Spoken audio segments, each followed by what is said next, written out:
Welcome back to my channel, Bake Cuisine.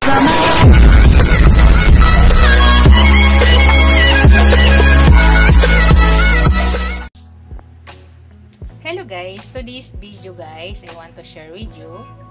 Magluto po tayo ng buto ng pork guys. Ayan po. Pork yan guys, buto. Part po siya ng pigi. Ayan. Nalinis ko na yan maigi. Meron nga siyang taba guys. Nalinis ko na yan maigi guys ha. Ang ginawa kong paglinis yan guys, nilamas ko muna sa asin, tapos hinugasan ko maigi ng tubig. Ito po yung ilagay natin na gulay guys. Yan. Maglagay po ako ng mais. Maglagay po ako ng gabi. Instead nga patatas, gabi po yung gagamitin ko. Tapos yung bok choy. Yan lang po yung gulay na ilagay natin guys. At saka maglagay tayo din mamaya ng siling haba, sibuyas dahon, sibuyas, luya. Tapos gagamit na tayo mamaya guys ng pork broth. Yan. Pork broth ang gagamitin natin mamaya para lalong sumarap. Tapos mamaya guys, gagamit ako ng buong paminta, asin, at saka patis. Tara guys, start na po tayo. Lutuin na po natin guys. Hello guys, ito na guys. Lagay na po ako ng kaldero. So unang ginagawa ko guys, ay nilalagay ko na lahat yung karni. Hindi po, wala po tayo nilagay na mantika guys ha. Ilagay po natin lahat ng karni. Yan. Ang ginagawa ko dyan guys, pinanggalan ko muna siya ng lansa at saka yung extra na tubig-tubig ng karni.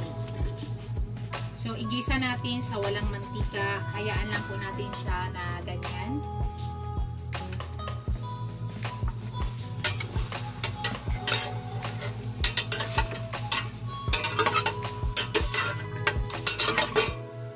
Wait lang natin yan guys. Pakita ko sa inyo later para hindi mababa yung video natin. Hello guys. Yan. Malapit na guys. Tapos yan. Tanggalin muna natin yung mga dugo-dugo din.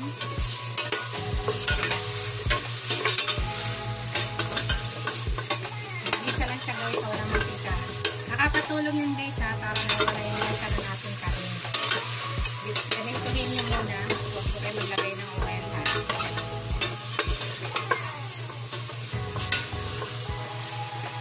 Yan. Pag ganyan na guys, nilalagay ko na yung aking luya.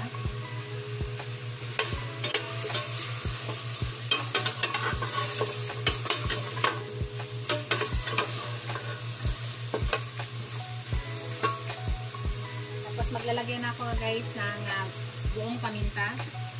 Nasa inyo guys kung anong karami. Nakakatulong po yan guys para matanggal yung lansa ng ating meat.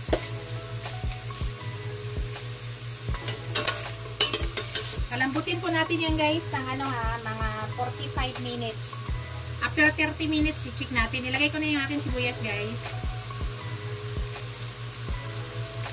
After 30 minutes, check po natin.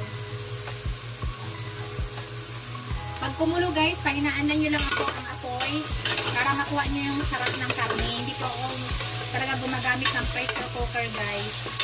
Gusto ko yung pagluto ng karne ay talagang ginagahan-gahan.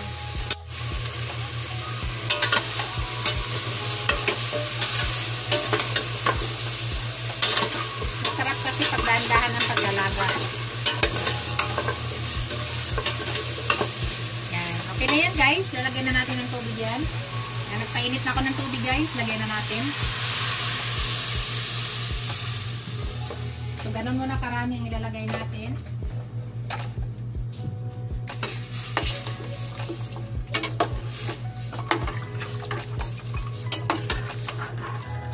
Tapos, ilaga na natin yan guys. So, ang estimate time ko nito guys sa pagpalambot is 45 minutes. Pero after 30 minutes, i-check natin. Hello guys, naka 30 minutes na tayo guys. Check natin guys ha.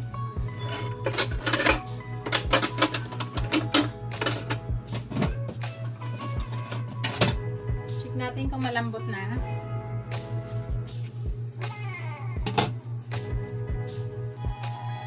Oh, malambot na siya guys. So, malambot na yung ating meat. Pero kailangan pa natin palambutin pa ulit. Pero sa ngayon is malambot na siya. Ang ilagay na gawin natin guys, ilagay na po natin yung ating corn, ating mais.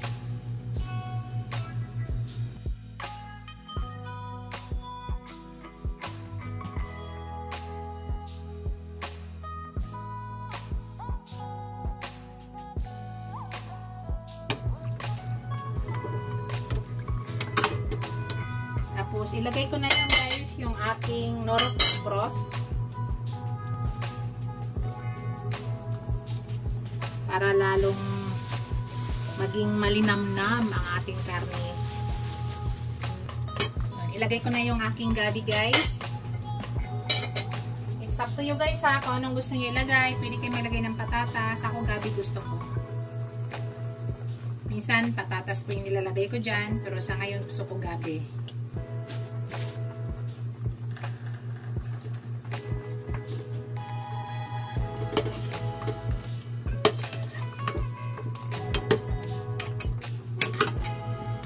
Muna natin guys, tapos maya maglagay na tayo ng asin tsaka patis. So takpan ko muna guys, after 5 minutes buksan ulit natin para maglagay tayo ng asin natin. Bago pala lahat guys, i-shout out ko muna yung aking mga channel members, ang aking mga subscribers, viewers, silent viewers, super chatters. Maraming salamat guys sa walang sawang suporta nyo sa aking channel. Sa hindi pa nakapag-subscribe sa aking channel, please subscribe nyo ako guys. At paki-hit yung notification bell para updated kayo sa aking new upload video. Maraming salamat guys. So sa ngayon post ko muna guys para hindi masyado humaba yung ating video. Pakita ko sa inyo after 5 minutes. Hello guys, check na natin guys ha. Maglagay na po na tayo ng patis. Yan. Pwede na tayo maglagay dyan ng patis guys. Timplahan na po natin. Yan. Tapos pag kulang yan guys, doon ako maglalagay ng asin. Hindi po lahat patis ang paninda ko.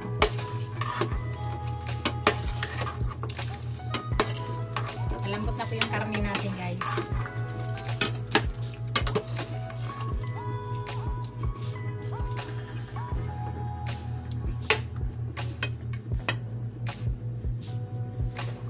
Tingnan ko ulit.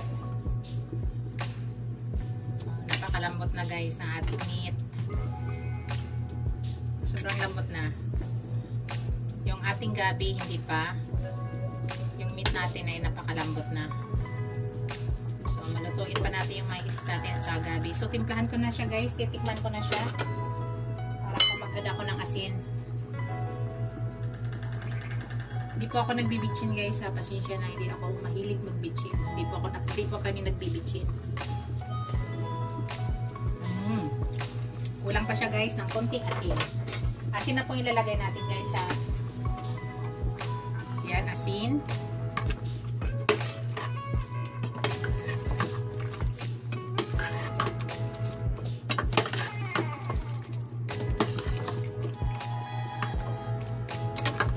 Yung tubig ay or sabaw, tama na yan sa amin. Enough na yan.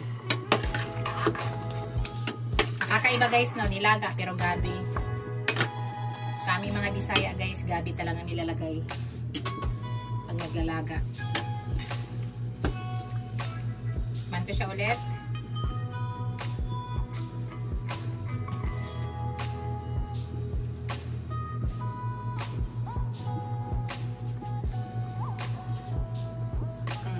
Na guys, sama na sa timpla. So ngayon guys, maglalagay ako dyan ng ground black pepper. Mahilig po kami sa ground black pepper guys eh. Tama na po yung timpla natin.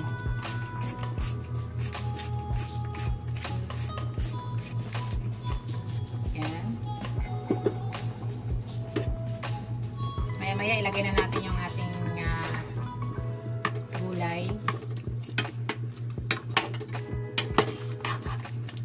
So, mga 3 minutes guys, para maluto yung ating mais at saka gabi. 3 minutes, open ulit natin. Lalagay na natin yung ibang ingredients. Hello guys, ayan na. Napakasarap na guys. Lagay na natin lahat guys ang ating gulay. Dito na, ayan natin sibuyas dahon. Thank you for watching. Don't forget to like, comment, and subscribe to my channel. See you in my next video guys. God bless us all. Yan na po ang aking nilagang buto-buto ng baboy. Ready to serve na po yan. Bye guys. God bless us all. Ingat po lahat.